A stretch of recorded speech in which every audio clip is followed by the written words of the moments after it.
हाय। Girls के लिए general duty का वैकेंसी आ गया है। कुछ लोग फॉर्म फिल भी कर चुके हैं, लेकिन बहुत सारे लोग अभी तक फॉर्म फिल नहीं किए। ये वीडियो सबके लिए बहुत इंपॉर्टेंट है ताकि आप अपना इंपॉर्टेंट डॉक्यूमेंट को समय पे बनवा सकें और कौन सी कैटेगरी के लिए क्या छूट मिलता है, कौन सी चीज़ की ज़रूरत पड़ती है, फ़ोटोज़ लगते हैं, कैसे क्या करना पड़ता है, सारा कुछ जानेंगे इस वीडियो में। कुछ इंपॉर्टेंट डेट्स है, उसमें से फॉर्म भरने का डेट 6/6/2021 से शुरू हो गया और अंतिम डेट का बात करें तो 20/7/2021 तक है। मतलब हम 20 तक फॉर्म भर सकते हैं। और यदि बात करें इसका आवेदन शुल्क, तो लड़कियों के लिए कुछ चार्ज नहीं, शुल्क है ही नहीं। सभी उम्मीदवार के लिए नो फी नो चार्ज। तो ये एक्स्ट्रा बेनिफिट है जो गर्ल्स के लिए होती है स्पेशली। अब इसकी एलिजिबिलिटी की बात कर लेते हैं। मतलब इसके लिए सिर्फ फीमेल कैंडिडेट ही एलिजिबल हैं और भारत में किसी भी बोर्ड से हो 10th पास होना चाहिए। मिनिमम 45% मार्क्स होना चाहिए। एज लिमिट की बात करें तो 17.5 से 21 साल के बीच होना चाहिए। मतलब यदि 1/10/2000 से लेके 1/4/2004 तक कोई है कैंडिडेट तो एलिजिबल है। और शारीरिक योग्यता की बात करें तो उसका ऊंचाई 152 सेंटीमीटर होना चाहिए और 7.5 मिनट में 1600 मीटर दौड़ सकता हो और लंबी कूद 10 फीट और हाई जंप 3 फीट। एक इम्पॉर्टेंट नोटिस जो एडमिट कार्ड के लिए, मतलब एडमिट कार्ड लिमिटेड लोगों को भेजा जाएगा जो कट ऑफ के अकॉर्डिंग होगा और कट ऑफ 10th में टोटल मार्क्स के अकॉर्डिंग दिया जाएगा। और यदि बहुत सारे लोगों का मार्क्स सेम है तो इसमें ज़्यादा एज वाले लोगों को फर्स्ट प्राथमिकता दी जाएगी। वैसे कैंडिडेट जिनका हस्बैंड लड़ाई में शहीद हो गए हैं उनको 30 साल तक अपेयर होने का मौका दिया जाएगा।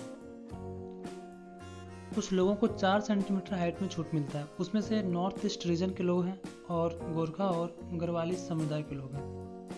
लेकिन हाँ, डोमिसाइल और कास्ट सर्टिफिकेट के अकॉर्डिंग ही छूट दिया जाएगा।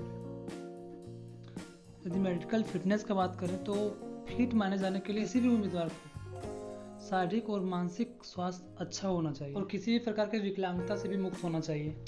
और इसके लिए प्रत्येक उम्मीदवार को भर्ती के दौरान ही जांच किया जाता है।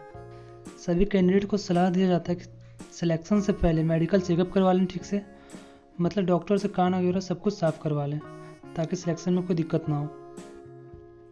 और यदि बात करें कि बोनस किन लोगों को मिलता है, तो वैसे कैंडिडेट जिनके फादर अभी भी पुलिस में है या पहले थे तो उनको 20 मार्क्स का बोनस मिलता है। और यदि किसी ने एनसीसी कर रखा है, यदि ए सर्टिफिकेट है उसके पास तो 5 मार्क्स का बोनस मिलता है और यदि बी सर्टिफिकेट है तो उसको 10 मार्क्स का बोनस मिलता है।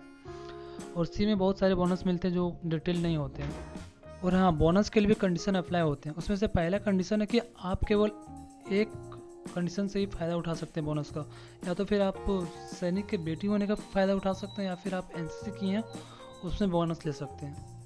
और दूसरा है कि आप यदि लिखित परीक्षा में अपेयर होते हैं तभी आपको बोनस दिया जाएगा, नहीं तो नहीं दिया जाएगा।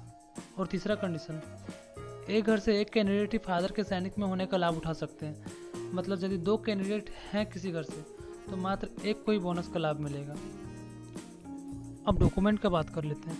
मतलब डॉक्यूमेंट की जो मूल कॉपी होगी ना, उसका 2 कॉपी कम से कम फ़ोटो कॉपी करवाना है। और इसका गुणवत्ता का बात करें तो अच्छा होना चाहिए, मतलब अच्छा से दिखे, धुंधला नहीं होना चाहिए।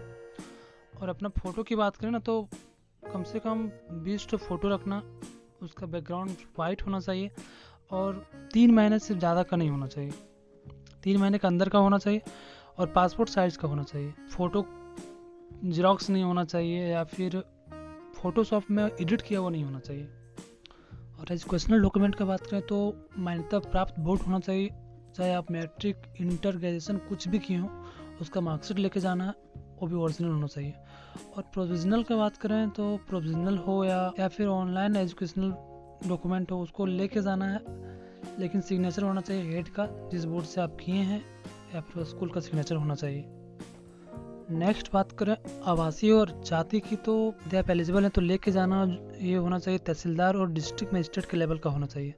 और रिलीजन सर्टिफिकेट भी ले सके तो ले जाएँ और इसका लेवल तहसीलदार का हो या फिर STM लेवल का होना चाहिए। कैरेक्टर सर्टिफिकेट तो लेके ही जाना है, जो कॉलेज स्कूल से मिलेगा, नहीं तो सरपंच या वार्ड मेंबर से लेके जाना है, जो 1 साल के अंदर का होना चाहिए।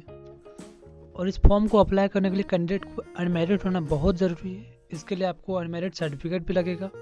आप इसको सरपंच से इजीली बनवा सकते हैं, लेकिन हाँ, लास्ट 6 मंथ का होना चाहिए, 6 मंथ के अंदर का होना चाहिए। और एक बात, यदि मैरिड है कोई कैंडिडेट और वो विधवा हो गई है या फिर उसका तलाक हो गया है लेकिन उसके बच्चे नहीं, तो वो भी इजीली अप्लाई कर सकती है फॉर्म के लिए। इस वीडियो में बस इतना ही। ये वीडियो यदि पसंद आया हो ना तो लाइक करो यार, चैनल पर नए हो तो सब्सक्राइब करो। तो फिर से मिलते हैं नेक्स्ट वीडियो में, तब तक के लिए बाय।